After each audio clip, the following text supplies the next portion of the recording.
Bom dia, meu nome é Antônio Lomeu, sou estudante do doutorado da Universidade de La Plata. Eh, Estou pesquisando a recepção de Nietzsche, filósofo alemão Nietzsche, na Argentina e Brasil de maneira comparada, e minha exposição vai tratar da recepção editorial do Nietzsche na Argentina como uma forma de entender a recepção das ideias nietzschianas no ambiente intelectual argentino e sul-americano. Eu vou expor minha apresentação através de um PowerPoint, que vai me auxiliar um pouco na minha, na minha apresentação. Bom, o meu título se chama O Mais Francês dos Filósofos Alemães, a circulação dos textos de Nietzsche na Argentina, nesse período de 1890 a 1930. A introdução, um pouco os pontos que eu separei para essa parte. Primeiro foi o próprio objetivo, não, da exposição, que é entender a recepção das ideias de Nietzsche através de uma história das edições e traduções. Então a ideia é um pouco, claro, mostrar o meu trabalho através dessa apresentação, sobretudo a questão da recepção de Nietzsche, tá, das ideias de Nietzsche, mas através, por meio da história das edições e traduções, ou seja, pensar a história editorial como uma, uma ferramenta, pelo menos uma disciplina, não um subgênero da história intelectual como fundamental, não apenas como um problema analítico à parte, mas um problema analítico em si para a história intelectual, não mais como um dado entre outros, como ela em geral aparece, não, informações sobre o autor, sobre as edições, um pouco como um dado, mais um dado entre vários, não. Eh, eu tento pensar a história editorial como um problema analítico em si para a história intelectual através desse estudo de caso das ideias, da recepção das ideias do Nietzsche. Então, as fontes que eu investiguei foram as primeiras traduções de Nietzsche que chegaram ao país. Ok? Essas primeiras traduções foram alvo das primeiras leituras, tá, dos intelectuais argentinos, no período que vai de 1890, que é a década onde começa a surgir as primeiras menções a Nietzsche, tá, em algumas obras, algumas revistas culturais, em alguns jornais, ok? E por isso eu escolhi talvez essa primeira década, não, como ponto de partida. E esse trabalho é resultado das reflexões propostas pelo professor José Luiz de Diego, Fábio Espósito e Alejandro Duhovne. Não, José Luiz de Diego, Fábio Espósito e Alejandro Duhovne. Queria começar um pouco falando do mercado editorial argentino no fim do século XIX e no século XX, um pouco para dar um panorama e contextualizar justamente esse período que eu estou falando, não? Que eu estou abordando.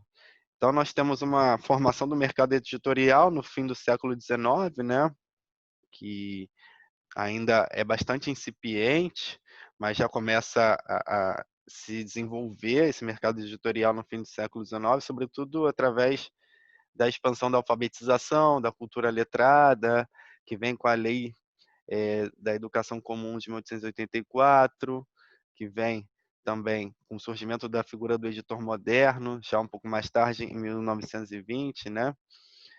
Mas principalmente com a formação de comunidades de leitores argentinos, em função de uma expansão não transatlântica editorial francesa, que tem seu boom, tem sua explosão aí no final do século XIX, quando começam a chegar muitas revistas culturais francesas na Argentina, não só na Argentina, mas nas capitais da América Latina, no final do século XIX. Então, um pouco depois, durante as primeiras décadas do século XX, temos a predominância das obras impressas ou na Espanha ou em Paris, que circulam intensamente nas capitais da América Latina. Então temos uma grande quantidade de livros, de revistas e jornais que estão sendo importados da Europa, sobretudo de Paris, nesse momento, tá? Os primeiros registros das edições de Nietzsche na Argentina, como eu falei, começam a partir da década de 1890. Nós temos a figura de Rubem Dario, que eu vou falar um pouquinho adiante, como fundamental nessa primeira parte de divulgação do pensamento nietzschiano. Ele é um dos primeiros intelectuais que faz menção na Argentina do Nietzsche. Ele é um divulgador da obra de Nietzsche através do jornal La Nación, tá? Em diários, em artigos que ele vai publicar em 1894, 1893, tá bom? Então, temos também outro meio importante da divulgação de Nietzsche, que é a revista Nós Outros, que começa a divulgar alguns artigos onde Nietzsche aparece, mas principalmente a obra Et Homo, não, a publicação da obra Et Homo do Ítalo, do, do Nietzsche, ele vai ser um marco importante em 1909 para a divulgação, para o início da divulgação de Nietzsche na América do Sul, sobretudo na Argentina. Então, nós vamos ter nesse início também a presença de edições espanholas, sobretudo da Sempere, tá? A Sempere vai ser uma editora madrilenha que vai circular no Rio da Prata, que vai publicar as obras do Nietzsche, vai circular no Rio da Prata, mas essa editora, ela traduz as obras do francês, das traduções da Mercury de France, tá? Então, essa tradução que a Sempere faz ao castelhano, ao espanhol, ela não vem diretamente do alemão, e sim das obras da Mercury de France, ou seja, até mesmo as edições espanholas, elas tomam como referência as obras da Mercury de France para divulgar, para publicar o pensamento nietzschiano, tá? Nós temos alguns problemas das traduções espanholas que aparecem, testemunhos, relatos nesse momento, não falando da qualidade, da má qualidade dessas edições, e muitos têm a preferência para ler Nietzsche através justamente das edições da Mercury de France, porque são traduções francesas diretas do alemão. Então, isso nos relatos da época mostra um pouco a preferência pelas traduções da Mercury de France, principalmente porque são diretas do alemão e porque essas revistas francesas já gozavam de certo prestígio nesse momento. Então, como eu falei para vocês, Rubem Dario é um dos primeiros intelectuais argentinos a divulgar o pensamento do Nietzsche, e ele diz o seguinte, no jornal La Nación, em 1894: a pesar de Henri Albert y los nietzschistas de la juventud francesa, la obra de Nietzsche es conocida muy escasamente. Quienes deseen conocer fundamentalmente a Federico Nietzsche pueden procurarse las obras originales o las traducciones francesas, los estudios de Henri Albert. Então, temos aí uma sugestão do Henri Albert de procurar Nietzsche, não, de ter acesso à obra do Nietzsche através das traduções francesas e principalmente dos estudos de Henri Albert. Esse tradutor de Nietzsche vai ser muito importante nessa época. Ele é um tradutor da Mercury de France e também um dos colunistas, dos escritores da revista, tá? E o seu modo de traduzir Nietzsche e de interpretar Nietzsche, que ele também vai escrever muitos artigos sobre Nietzsche nessa revista, vai condicionar em grande medida a recepção do filósofo na Argentina. Bom, outras primeiras referências do Nietzsche, não? Aí nesse momento são no livro La Restauración Nacionalista, de 1999, que aparecem citações à obra em francês, não, considerações extemporâneas do Nietzsche, que o Ricardo Rojas utiliza essa obra para pensar um pouco a educação argentina e o ensino de história argentino, e se refere ao título francês, provavelmente uma das traduções que fez a Mercure de France, não, que já havia nesse momento e já estava circulando. Então nós temos também a leitura do José Ingenieros, não, da Revue Blanche, em 1898, também um grande leitor dos periódicos franceses, que vai conhecer Nietzsche também através deles. O Rubem Dario, como eu já falei, não, como apareceu no outro slide, foi também um grande leitor das traduções do Henri Albert. Isso a gente pode ver nos próximos artigos que ele vai lançar no próprio jornal La Nation. Um pouco eu queria explicar para vocês de como se constitui, qual é a característica da Mercure de France. Não é importante entender como essa revista ela é constituída, quais são suas características, para entender justamente como ela vai exercer essa influência de que maneira ela vai exercer essa influência na América do Sul. Então, ela é uma revista que foi refundada em 1890 por Alfred Valette. Na verdade, ela é uma revista do século XVII, mas que foi refundada em 1890. E o objetivo da publicação era... Não, ele aparece no primeiro número, que é o seguinte, o Valete fala: vê-se que em tudo, em todos os lugares, em todos os níveis sociais, há uma evolução rápida, como se via há quase 20 anos. Mas, ora em respeito à tradição, ora em adulação de um público inconscientemente hipócrita, a imprensa se cala, naturalmente diante do cerne das questões espinhosas. O que cada um pensa, o que ninguém organiza, são essas ideias paradoxais e subversivas. Em 1890, codificadas em 1900. Isto seria nos agradável de redigir, ou seja, para Valete, o interesse dele com a revista era redigir ideias paradoxais, não subversivas, e que não estão sendo organizadas nesse momento, que a imprensa cala, ou seja, a revista se apresenta como uma alternativa a esse ambiente literário, onde não justamente temos algumas ideias que são caladas e que a revista justamente quer colocar aí, quer dar voz a esses pensamentos. Então, a revista ela vai ter no início uma inspiração bem simbolista, não? Onde o misticismo, o ocultismo e esse sentimento fin de siècle vai estar muito marcado, vai estar muito presente nos artigos da revista, tá? Ela vai publicar obras de artistas decadentistas, misticistas, traduções de Edgar Allan Poe, de Baudelaire, e algumas resenhas sobre Van Gogh. Então, temos uma revista muito preocupada com esses literários, dessas correntes, principalmente os antinaturalistas, os anticientificistas e os antipositivistas. Vai ser uma revista de crítica literária alternativa às correntes naturalistas, não positivistas e cientificistas. E aí temos um primeiro artigo sobre Nietzsche, que aparece na revista, em 1893, que vai falar justamente da importância do Nietzsche, tá, como um renovador da literatura. E o interessante é que esse artigo de Nietzsche aparece sobre Nietzsche, não? Que foi publicado por Henri Albert, uma espécie de apresentações de introdução de Nietzsche, justamente aos franceses, à cena francesa, até porque nesse momento Nietzsche ainda é desconhecido na própria França, tá?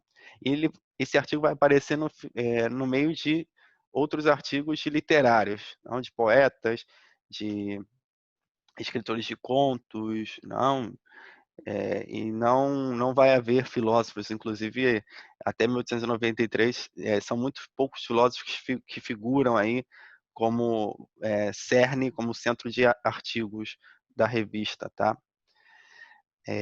Então, o Nietzsche é apresentado dessa maneira pelo Henri Albert na primeira aparição dele, né? Na primeira aparição de Nietzsche na revista.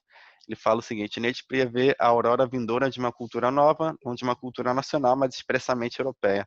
Agora a elite das nações já não mais conhece fronteiras. Os homens superiores de todos os países se sentem compatriotas aliados.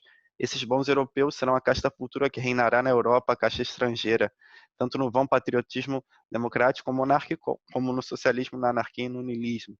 Então, você vê que o Albert já associa o Nietzsche a essas correntes, tá? Essas orientações políticas, e também associa ele a uma ideia de uma cultura nova europeia. Então, esse vai ser um artigo de introdução do filósofo na cena europeia, sobretudo a cena francesa, tá? E a partir de 1898, a Mercury de França vai publicar todos os livros de Nietzsche. Isso é muito importante porque vai ser um modo de divulgar o seu pensamento na França, que vai criar uma verdadeira moda Nietzsche. Não só a Mercury de França vai fazer isso, mas Revue Blanche, Revue de Monde também vai divulgar bastante pensamento nietzschiano. E vamos ter um Nietzsche de Albert mais literário, justamente por se tratarmos de uma revista literária, não? Então, o Albert sempre vai ligar ele mais à literatura que à filosofia, inclusive vai destacar trechos do Nietzsche onde ele se aproxima mais dos literários, ele elogia mais os literários que os filósofos, não? Até mostra um Nietzsche bem antifilosófico, com uma certa ressalva à filosofia. E essa parte é interessante porque o Albert ele vai ter uma interpretação de Nietzsche bastante antiburguesa, vai marcar bastante essa faceta do Nietzsche antiburguesa e vai aproximá-lo ao socialismo bastante, e a francofilia, a ideia de um antigermanismo e de uma admiração da França, que o Nietzsche realmente ele expõe em muitas de suas obras e que o Albert vai dar muita importância a isso. A influência da revista na América do Sul, a Mercury de France vai ser uma revista que vai influenciar bastante o meio intelectual, não, principalmente ligados a essas correntes antipositivistas, anticientificistas. E, segundo Merbilhar, ela foi a revista que mais circulava na América Latina, tá? Junto à Revue du Monde, a Revue Blanche. Essa revista, a Mercure de França, vai ser um periódico que vai circular bastante na América Latina. Ela vai ter tanto sucesso no continente que vão ser criadas letras hispano-americanas, justamente por ter esse público leitor muito forte na América do Sul. Então, muitos escritores, inclusive, iam trabalhar em Paris, escrever para a revista, não? Então, se forma uma rede de escritores latino-americanos e europeus com essa criação dessa seção, tá? E ela vai servir de um modelo para as revistas culturais sul-americanas, que vão mostrar nitidamente essa influência, não, da Mercury de France. Uma delas é Mercúrio da América e a outra é própria nos outros que já comentamos um pouco anteriormente. Para terminar, gostaria de concluir um pouco dizendo que a mediação francesa não foi fundamental para a difusão do Nietzsche na América do Sul, principalmente na Argentina. Nós temos aí a influência da Mercúrio de France como um fator fundamental para a recepção do Nietzsche na América Latina, e em função de uma criação de redes, não de leitores, uma comunidade de leitores de periódicos franceses.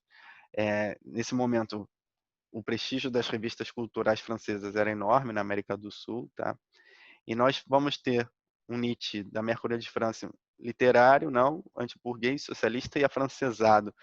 Nietzsche vai ser sempre visto mais como um intelectual francês do que propriamente alemão. Obviamente por algumas passagens onde ele exalta a França, mas principalmente porque Henri Albert selecionou os textos onde ele se mostrava mais francês do que alemão e onde ele havia uma interpretação antiburguesa, não, da cultura europeia nesse momento. E, sobretudo, vinculá-lo à literatura. Isso vai ser um dos grandes esforços do Henri Albert. Por isso, na América do Sul, na Argentina, vamos ter um Nietzsche influenciando literários mais do que propriamente filósofos. Não, vamos ter uma recepção literária muito mais do que filosófica. A ideia de mostrar esse trabalho foi um pouco, pensar não como a história editorial das edições pode servir para a história intelectual, a história material de circulação de textos, não da própria, história das edições, das traduções, como isso afeta pode condicionar uma história da leitura, uma história da recepção e principalmente uma história intelectual. Bom, espero que vocês, tenham entendido um pouco do que se trata o trabalho e qualquer pergunta vocês podem se referir a mim. Bom, muito obrigado e tenham um bom dia.